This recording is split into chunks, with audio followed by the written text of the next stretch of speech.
जिहाद को आप दो तरीके से ले सकते हैं ना। अच्छा। एक तो इसके वर्ड की टर्मिनोलॉजी को देखते हुए, और दूसरा ये कि इस्लाम में जो कॉन्सेप्ट है जिहाद का वो अलग है।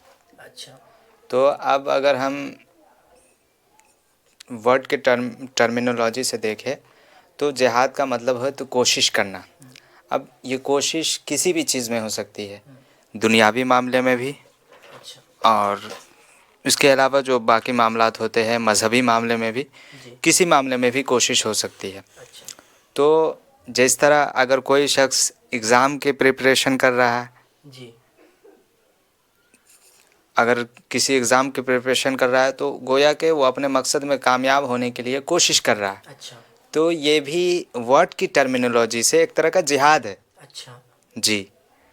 कोई अगर अपने मकसद में कामयाब होने के लिए दिन रात लगा हुआ है जी। तो ये भी एक जिहाद है अच्छा। वर्ड की टर्मिनोलॉजी से। अच्छा। बाकी इस्लाम में इसका एक अलग कॉन्सेप्ट है। जी। तो इस्लाम मतलब क्या इस्लाम के कॉन्सेप्ट में क्या है जिहाद? इस्लाम कैसे डिफाइन करता है जिहाद वर्ड को? देखिए, असल समाज में एक अलग धारा बन गई है कि अच्छा। जिहाद का मतलब होता है लूट मार और लोगों को कत्ल करना, अच्छा। मारना। हाँ। जबकि इस्लाम में कोई ऐसा कॉन्सेप्ट ही नहीं है, अच्छा। बल्कि उसकी भी एक कंडीशन है कि कब जिहाद होता है।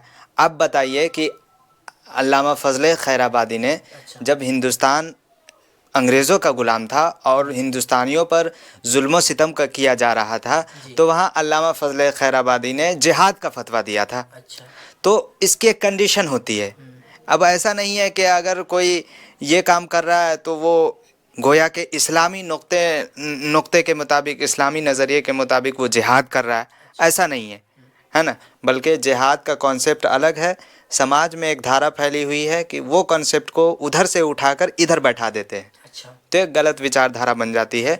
बाकी जिहाद का मतलब है अपने मकसद को पाने के लिए हमेशा कोशिश करते रहना, ये अच्छा। जिहाद का माना है। जिहाद वर्ड सुनते ही जिस तरीके से एक बड़े समुदाय को ट्रोल किया जाता है, अभी मैं आपको बताऊं कि जिहाद का वर्ड सुनते ही 9/11 लोगों को याद आता है। जी जी जिहाद का वर्ड सुनते ही आपको जो है कोई आतंकवादी और कोई एक तरह से टेररिज्म पर मबनी कोई आपको ऐसा संगठन दिखेगा जो टेररिस्ट होते हैं, जो एक तरह से लोग होते हैं, यानी एक टेररिस्ट याद आता है।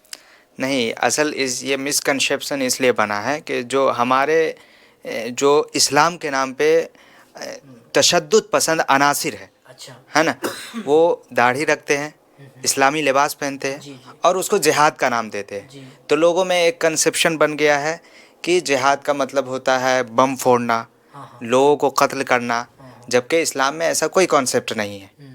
तो लोगों को अपनी विचारधारा बदलनी होगी, और विचारधारा जब लोग अब बदलेंगे और इसके कंसेप्ट को समझेंगे तो वो गलत माना नहीं मुराद लेंगे। नहीं तो वही जैसे अभी जी इंडियन मूवीज में दिखाई जी जाती है जी जी कि जब भी एक तरह से मूवी में कोई एक्ट होता है तो जिहादियों का वो दाढ़ी टोपी पहन के ही दिखाता है।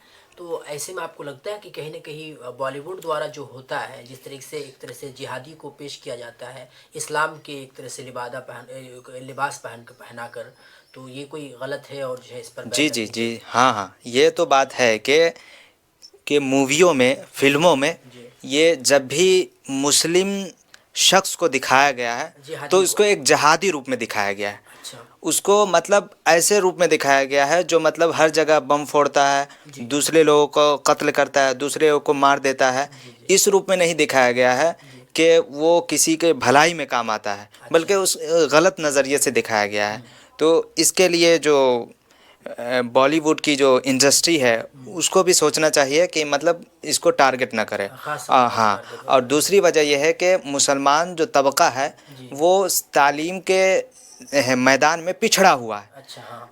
देखिए, अब अगर कोई शख्स, आपने फिल्मों में क्या देखा कि एक टोपी वाला है, एक दाढ़ी वाला है जिसने बम फोड़ दिया, जिसने एक जगह दंगा फसाद करा दिया, लेकिन है जो ग्राउंड में हकीकत है इस टाइप का नज़र नहीं आता है कि कोई एक दाढ़ी वाला है, एक टोपी वाला है, वो जज बना हुआ है और किसी ने उसको किसी ने इंसाफ, उसने किसी को इंसाफ दिला दिया।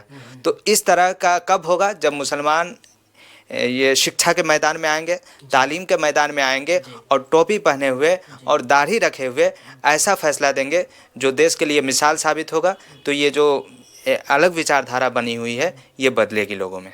आपको क्या लगता है कि ऐसे क्या इक़दामात उठाने चाहिए, ऐसे क्या प्रोसेस उठाने चाहिए जिससे लोगों में ये जिहाद को लेकर जो गलतफ़हमी है वो दूर हो सके?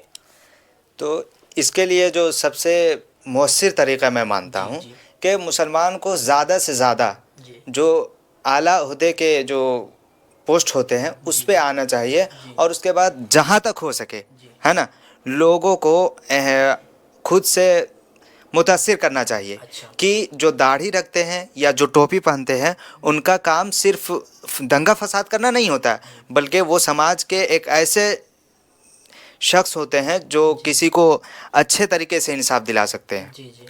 तो अगर हमारा तबका ये तालीम के मैदान में आएगा तो ये ज़रूर होगा। अब यहाँ पर एक बात ये भी आती है कि सोशल मीडिया के प्लेटफॉर्म के ज़रिए भी ये काम किया जा सकता है कि जो बड़े-बड़े सेलिब्रिटीज़ हैं वो असल मायने से वाकिफ़ होते हैं, जी। जो बड़े-बड़े पत्रकार हैं वो असल मायने से वाकिफ़ होते हैं, लेकिन एक अलग विचारधारा बनाकर पेश करते हैं। अगर वो भी इस तरफ एक मुस्बत कदम उठाए जी। तो एक ये जो विचारधारा है ये बदलेगी और एक अच्छा नतीजा समाज में दिखेगा। जी। जी। तो जो बड़े-बड़े सेलिब्रिटीज़ हैं या पत्रकार हैं उनको भी ये देखना होगा और अपने सोशल मीडिया के माध्यम से, अपने प्लेटफॉर्म के माध्यम से वो समाज में तब्दीली ला सकते हैं। एक सेकंड। आखिर में मैं उन भाइयों से, उन सेलिब्रिटीज़ से गुज़ारिश करूँगा जिनके पास बहुत ज़्यादा फॉलोवर हैं, कि वो ऐसे वर्ड जिससे समाज में तनाव फैलता है, उसका असल क्या माना है, उसका असल क्या मतलब है, उसको बयान करें और समाज में एक नई विचार को लाने की कोशिश करें।